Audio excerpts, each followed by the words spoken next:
เห็นยังเฮ้ยนะฮะนอนเบิ่งคลิปไผคลิปเบานิ้วโอ้คลิปยังเฮ้ยนะก็ลองว่าเอามาถามว่าเลย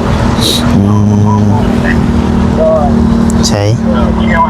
ก็บวชบุญทวีบวชบุญทวี เรื่องบวชบุญทวีเรื่องบวชทั้งเรื่องเงินวัดใกล้เงินน้องบุญทวีนี่นะก็ล้มเรียบร้อยแล้วเนาะเป็นอะไรนางดีนางเก็บดีนางเก็บดีนางรำเลยบอกเอาอีกแล้วจำผิดอีกแล้วลูกฟันแต่ยอดวะคือนอดเลยเขาจำผิดอย่างพอเลยปฏิกันน้องบุญทวีได้ข่าวร้ายอย่างนี้ยั่วแล้วมันจะกูถึงกันด้วยคือในบ้านในนะบ้านเก่าวันเลยมีช่องวัดนะเรียนไทยบุญทวีนะเขาไปหาผู้เฒ่าแล้วไอ้ผู้เฒ่าแล้วนะเขาของน้ำเลยไปบวชดูกับไอ้บ้านผู้เฒ่าแล้วมันช่องวัดมันยิ่งมันเรียกว่าน้ำถือกันเลยพวกนี้มันยิ่งหนักเลยพอนะตัวเก่าแล้วช่องพุ่งเลยด้วยเที่ยวไอ้บุญทวีนะไปร่วมน้ำผู้เฒ่าเพิ่นดูบ้านในเด้อโดยที่ว่าทั้งเรื่องเงินวัดเงินใช้เงินน้องบุญทวีนี่นะก็ล้มเรียบร้อยแล้วเนาะล้มแล้วทั้งไอ้บ้านก็ได้ล้มทั้งการตามเขาก็ล้มแล้วโดยแม่เพิ่นว่าอันอยู่นั่นมันมีจัวสององค์แล้วเนาะเขาไปบวชอยู่คุณพ่อช่วยนะเขาไปบวชอยู่อะไรคนนู้นช่วยคนเอาขั้นว่าโดยอยู่แล้วผมเรื่องว่าผมเพิ่งไปก็จะมาช่วยอยู่นี่เลยนั่นคนง่ายนี่ช่วยคนจีบแล้วแต่พ่อมาอยู่แล้วคนไม่นะโดยว่าไปบวชชาอยู่คุณกระดิ่งบวชคนที่ว่าคนยังผมช่วยไปทำเรื่องอะไรว่าอะไรบ้างได้ครับเดี๋ยวเป็นไปทำเรื่องเรียบร้อยแล้วแหละเนาะได้ยินคำตอบมาว่าบวชอยู่ในวัดนั่นพอได้พี่น้องเลยเนาะเพราะว่าทางบ้านเป็นก็ว่ามีนีนหรือว่ามีจัวสององค์แล้วว่าฉันเนาะแต่ยังเจอเขาไปอีกยังพ่อเป็นบ่ไหวว่าฉันเนาะยังบอกยากสอนยากพี่น้องเลยยังจัวขี้ดื้อก็เลยว่าเป็นบ่ฮักพี่น้องเนาะก็เพิ่นแนะนำว่าไปบวชอยู่ในบ้านบ่เฒ่าพุทธว่าซั่นเนาะได้เงินบ่ต่อพุ่นละพี่น้องเอ้ยวันนั้นน่ะบ่มีนีนมีแต่เฉพาะว่าซั่นเนาะมีจัวเนาะแค่นั้นนะโอ้คือว่าง่ายๆสรุปสั้นๆนี่จะจื้อว่าเสียงไผโทรมากี่นี่โทรหาบ่นิวกี่นี่เสียงไผพ่อบ้านแม่นจะบอกพ่อบ้านพ่อบ้านใช่ลูกก็บ่จริงพ่อบ้านเจ้านี้คือพ่อบ้านอยู่ในบ้านพ่อเจ้าเด้อยู่นี่เนี่ยเสียงพ่อบ้านบ่กี่นี่แม่นจะบอกแม่นบ่แม่นเสียงบ่เฒ่าจะบอกบ่ได้คือว่าเสียงบ่เฒ่าจะได้บ่แม่นติพอลุงน้องบุญทวีพี่น้องเลยเนาะเพิ่นโทรมาบอกเรื่องน้องบุญทวีสิบวชนั่นแหละพี่น้องแม่คนเขาไม่ได้คนเฒ่าเพิ่นนั่นแหละพาไปคนเฒ่าเพิ่นก็อยู่บ้านบวชอยู่ในวัดนั่นพอได้พี่น้องเพิ่นแนะนำว่าไปบวชอยู่ในบ้านคนเฒ่าพุทธว่าซั่นเนาะได้เงินบ่ต่อพุ่นละพี่น้องเอ้ยวัดนั้นน่ะบ่มีนีนมีแต่เฉพาะว่าซั่นเนาะมีจัวเนาะจะเดินทางกลับแล้วก็นิ้วก็ขอโทษนำหลายๆได้พี่น้องเด้อเนาะบ่ได้ไปส่งเป็นมารอบนี้ก็เป็นรอบแรกของโอ้โดยโอ้ยเพิ่งไปบุญทวีเขาไปร่วมน้ำผู้เฒ่าเลยน้ำผู้เฒ่าแล้วไปหาไปบ้านเขานั้นเพราะว่าเพื่อนงานผมจะพุ่งวันเลยมันก็ดีสงบกว่าเพราะว่ามันมีแต่บุญผู้เดียวที่อยู่ในวัดแต่ละวัดสองวัดนั่นเลยให้บุญทวีนะที่บวชอยู่วัดลุมบ้านลุมหรือบ้านเทิงก็ได้ด้วยแม่ผู้เฒ่าไม่ได้ผู้เฒ่าเป็นนั่นแหละพาไปผู้เฒ่าเป็นปัจจุบันนั้นไล่อะไรมันพูดเพี้ยนนะครับเขาบอกเพื่อนชั่วทุกบ้านเทิงผู้เฒ่าเป็นร่มใหม่บ้านเทิงนั้นเพราะว่าต้องอยู่ต้องเทิงกับคนที่ชั่วเลยปัจจุบันบ้านผู้ลุงกับคนชั่วด้วยไม่บวชแต่ว่าที่สะดวกเพราะว่ามันอยู่ดีก็หรือว่าวันนี้มันชั่วช่างชั่วเลยครับ แล้วพี่น้องเนาะคือเดี๋ยวนี้ทางลุงของเจ้านี่ลุงเพื่อนผู้นี้แหละเนาะลุงไก่นี่แม่นบ่ บ่แหละคนละลุง คนละลุงใช่บ่ โดย บ่เป็นลุงไก่นี่บ่เสียงมัน บ่ คือ แต่ช่างป่าองค์เฮาเราเป็นเลขาบาท อีกลุงอีกผู้หนึง ตัวเรามาถังน้ำให้เฮาเด้ ลุงผู้ทางน้ำผู้บ่เป็นลุงไก่ติ นี่ เพิ่นเลยโทรหาบ่นิวว่าน้องบุญทวีพี่น้องคะแนนว่าเพิ่นสิบวชอยู่วัดใกล้เฮือนเพิ่นนี่บวชบ่ได้เพิ่นว่าพี่น้องเนาะเพราะว่าญาติเจ้าอาวาสคือว่าเนี่ยพ่อนะพี่น้องเนาะญาติเพิ่นบ่รับแล้วเพราะว่ามีจัวน้อยคือว่าเน้นน้อย2องค์แล้วพี่น้องเอ้ยแต่ญาติเพิ่นเบิ่งบ่ไหวญาติเรียกบ่ไหวนี่แหละเพราะว่าญาติขี้ดื้อว่าซั่นซะเพราะว่าจัวน้อยนี่ก็ขี้ดื้อดีได้พี่น้องเนาะเพิ่นต้องเอาดอกญาติแบบว่าคะแนนว่าเอาน้องบุญทวีเข้าไปอยู่นำกันอีกก็ให้สิแบบตามที่น้องบ่ใส่เบิ่งกับแม่นอยู่พี่น้องเนาะน้องเพิ่นก็ขี้ดื้อจัวน้อยกับช่ององค์หัดก็ขี้ดื้อแน่พี่น้องเอ้ยคือเห็นนั่นแหละมาดิน้ำตกช่องใช้ผ้าชนนะกับรถถีบรถหยังกับจุดมุ่นทำกันว่าซัดเนาะแต่คะแนนว่าบวชอยู่ใกล้เฮือนนี่บวชบ่ได้เนาะแต่คะแนนว่าสิบวชแท้ๆเลยเพิ่นแนะนำให้ไปบวชอยู่บ้านพ่อเฒ่าเจ้าบ่ โดย พ่อเฒ่าวันตัวว่าเพิ่นมาขึ้นเฮือนให้เจ้าหั่นเนาะ โดย เพราะว่าอยู่วัดบ้านนั่นน่ะเพิ่นบ่มีเน้นมีแต่ยาพ่อองค์เดียวว่ะได้เฮือนบักต่อบักแตนพุ่นแหละพี่น้องเนาะซะมีแต่ว่าถ้าติดตามเบิ่งไปเฮือนแล้วน้องบุญทวีสิได้บวชหรือบ่พี่น้องเนาะก็เบิ่งไปพี่น้องเอ้ยเพราะทางน้องปัจจัยกับทางทีมงานนี่ก็ยังบ่ฮู้พี่น้องเนาะเพราะว่าบางเทื่อน้องเพิ่นเปลี่ยนใจปุ๊บปั๊บขึ้นมาก็มีพี่น้องเนาะบางเทื่อเฮือนแล้วเพิ่นบ่อยากบวชก็มีพี่น้องเอ้ยบ่มีหยังแน่นอนคือเว้าหั่นแหละพี่น้องเอ้ยคนทางมันเปลี่ยนใจเปลี่ยนได้ตลอดเนาะคันว่าเพิ่นบวชดีๆก็สาธุนำ เอาหัวไปจดเนี่ย ใช่ เราบ่เกี่ยวเนาะเฮาหลุด ไปซะพี่น้องเนาะเอาก่อนอื่นเบิดกับทักทายสบายดีเด้อพี่น้องเด้อสบายดีป้าลุงบัดสุขุสุคนเนาะที่ยังน้องบ่ใจว่าสิเข้าไปทางนั้นก็ยังบ่ได้เข้าพี่น้องรู้สึกว่าเจ็บหัวก็เลยนอนพักผ่อนอยู่เปนี่เสียไข้ขึ้นก็เลยว่ามาอัปเดตเทือนชานของน้องไฟฟ้าให้พี่น้องเบิ่งอีกแล้วก็พอดีเข้าเบิ่งคลิปเอานิ้วเพิ่นนั่นพี่น้องเนาะแล้วก็สิมาอัปเดตเทือนน้องไฟฟ้าล่าสุดมื้อนี้เลยพี่น้องเนาะ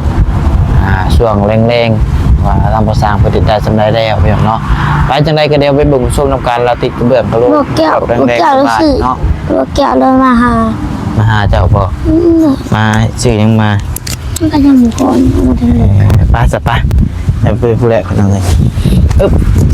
ไอ้หมอเขายังไป เฮาก็ยังบ่ได้รู้ว่าคลิปนี่เลย ไปเดี๋ยวพาไปเบิ่งเพื่อนสายฟ้าพี่น้องเนาะเขาเห็นเขาเสร็จแล้วมาพี่น้องเนาะแต่ว่าทีแรกทางไอรีเพิ่นว่าสั่งแห่ทรายมาให้เนาะแห่ทรายกระปูนพี่น้องเนาะแต่วันนี้ทางอ้ายเพิ่นส่งมาบอกว่ากินนี่เนาะเพิ่นว่าเพิ่นน่าจะบ่ได้มาแล้วเพิ่นว่าบอกเขาสั่งให้เฮ็ดอันเดินทางนะว่าปูนเบิดเนาะมาเบิ่งก่อนพี่น้องเนาะฮอดใส่แล้วดิก็ยังก็2 สอบนี่แหละพี่น้องเอ้ยไปตัวสิแล้วแหละพี่น้องเนาะห้องนี้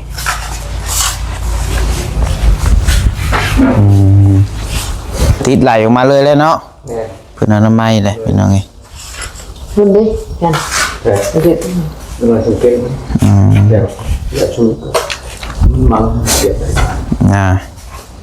Ok.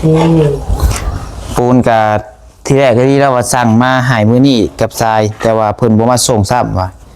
จานเพิ่นนั่นคาเวียกฮะ Nhá, khôngมีงานอยู่ โดย เห็ดสีเห็ดน้ำ แม่นมีแต่ว่านั่นน่ะแหละมีแต่ว่าคะแนนว่าปูนเบิด2 สอบนี่คันแรกมื้อนี้มื้ออื่นบ่มีบ่ได้เฮ็ดกะเฮ็ดตัวอื่นท้าเพิ่นว่าเด้อ ได้เรียกอยู่ ทาสีจังหะแหละขอบเบาะขอบบานกะโหลกะโจไว้ก่อนขณะมันเบิดกะ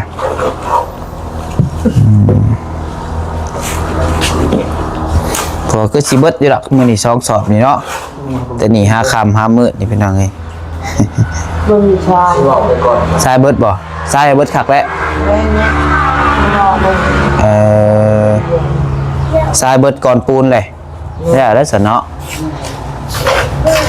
คือเรายังพอเล่มได้บ่ได้แล้วเนาะ มีแต่ได้สอบรอบครับมีแต่เข่าตัวนี้แล้วครับแล้วอีกรอบนึงมีแต่เก็บนะ โดยโอเคมันจะแน่แล้ว ลายลูกไม่ได้ขาด โดยเราเฮ็ดไปพี่น้องเอ้ย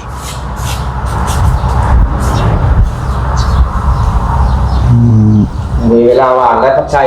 ยอมกระรอดเดียดมากครับมากถือว่าเป็นโมงพัก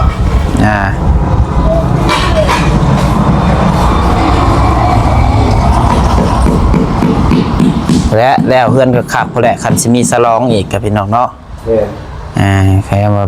ยังกับฉลองตำลังคันสิได้ฉลอง พอได้เห็นแก่ตู้มาให้เจซุกกันเต้นเนาะห้องเพลงห้องบ่ใส่ผ้า เนี่ยแล้ว ให้แม่ซุกเจ้าอันห้องเพลงให้พังบ่เกินแล้วนี่ฉลองอีกรอบนึงบ่ มุสลองขึ้นแล้วก็ขึ้นแล้วเบรกพอ เห็นยังเห็นตัวนี้ เรียกขึ้นกิน โอ้ เป็นอะไรอยู่ ไม่ชอบกินเลย เป็นอะไรของเพลงโอ้เพลงนี้เพลงมา มีเห็นเบียกกลางคืนอีกจ้ะเนาะโอ้ว่าจ้ะเนาะ โลแล้วจุดเจาะแรงเห็นยัง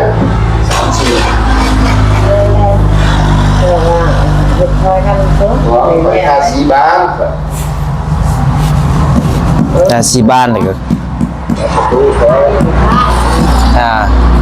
วงเกาะวงกบเนาะ เดี๋ยวลูก บ่เห็ดใช้ผ้าบ่เห็ดก็อยากจะไปให้เราเห็ดไป ไปหอบแล้ว เดี๋ยวมันทีไล่ได้ นี่มาแล้วเนี่ย แล้วหนอกมีสองหอบแล้ว อยากขอ ก็ให้แล้วเดี๋ยวลายชุดแล้วจับยาวแล้วถูก เด็กตัวนี้เด็กเด็กชื่อเพลงน่ะอ้าวโต๊ะห้ามมองไปสุดนี่นะวะ หน่วยลูกไม่นั่นนะ มา โอ้โหพูก็โอ้โหให้พูก็ทีแล้วโซ่ มีติดด้วยกันบ่เลยนะติดด้วยกันบ่วะ บริติดขอบมา ไปที่เกาะข้างนอกมันเอวมัน งามบ่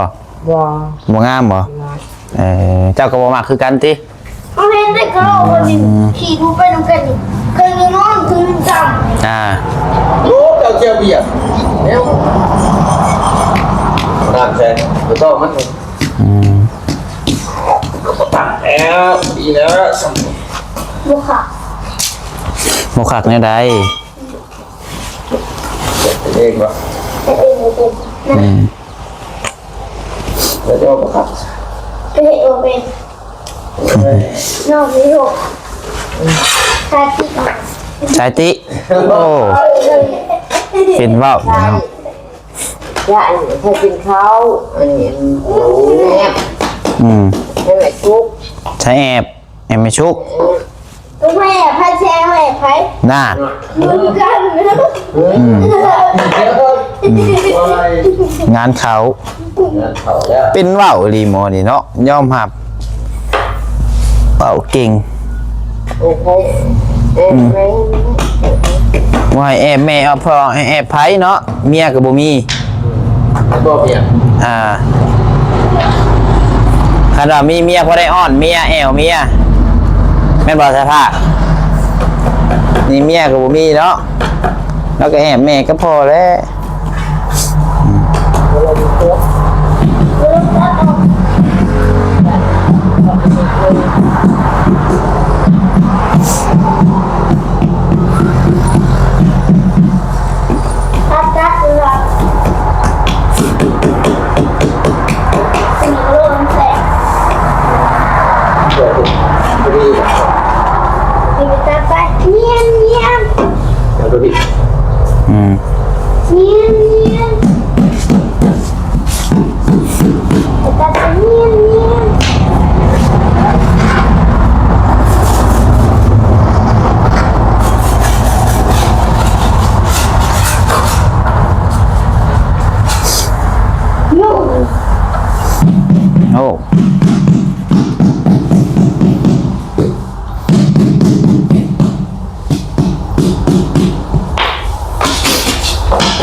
มาเลย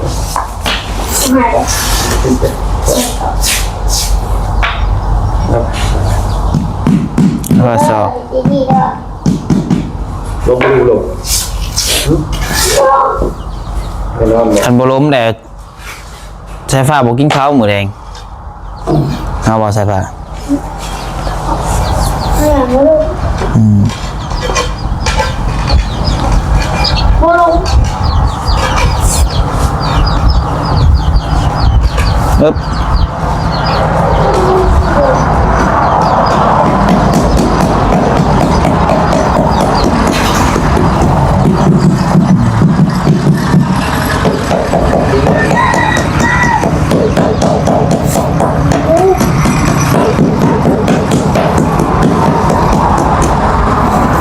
พี่น้องเนาะเธอเอาเพิ่นไล่ติดออกมาเป็นเอาไงล่าสุดมันนี่ก็เนาะนี่กองขึ้นมาพี่น้องเนาะตูนแห่ทรายก็เบิดแล้วเป็นไงทรายเบิดดันบ่ทันแล้วทำแรกขนาดนั้นเนาะเรือจะซ้ำนี่แหละพี่น้องเอ้ยกับเรือทรายดอกนึงก็สิได้อยู่ปูนอีกครึ่งซอกพี่น้องเนาะเอาโอเคเด้อพี่น้องเด้อสำหรับคลิปนี้ก็น้องบ่ใจก็สิขอจบคลิปปิดคลิปไปเพียงเท่านี้เนาะสำหรับเพื่อนน้องสายผ้ามื้อนี้ก็ติดกะโลพี่น้องเนาะผิดพลาดประการใดก็ขอโทษขออภัยนะแม่ละขอบคุณพ่อแม่ FC ที่เข้ามารับชมเนาะให้เป็นกำลังใจให้น้องปัจจัยโดยตลอดมาพี่น้องเอ้ยเอาอยู่ดีมีแห้งโชคมันร่ำรวยเฮงรวยๆพี่น้องเนาะไปพบกันคลิปใหม่พุ่นแหละ FC ก็คอมเมนต์มาอยู่ว่าจังให้ทมมานี่พี่น้องเอ้ยทมมานี่ก็นั่นสิย่านบ่มีบ่อนน้ำไหลไปนะพี่น้องเนาะคือว่าแนวใดเดี๋ยวถามทางทีมงานทางก่อนพี่น้องเนาะว่าทมบ่คือว่าแนวใดเนาะคือว่าย่านน้ำมันไหลมาให้หน้าปุ๋ยมันได้สิอ่างนะพี่น้องเอ้ยมันบ่มีขุดบ่อนให้น้ำมันลงหันพี่น้องเนาะไปแล้วจังว่ากันได้กับพี่น้องเอ้ยส่งมาดำด้วยเฮงๆรวยๆตลอดปีตลอดไปเด้อขอกล่าวคำว่าสบายดี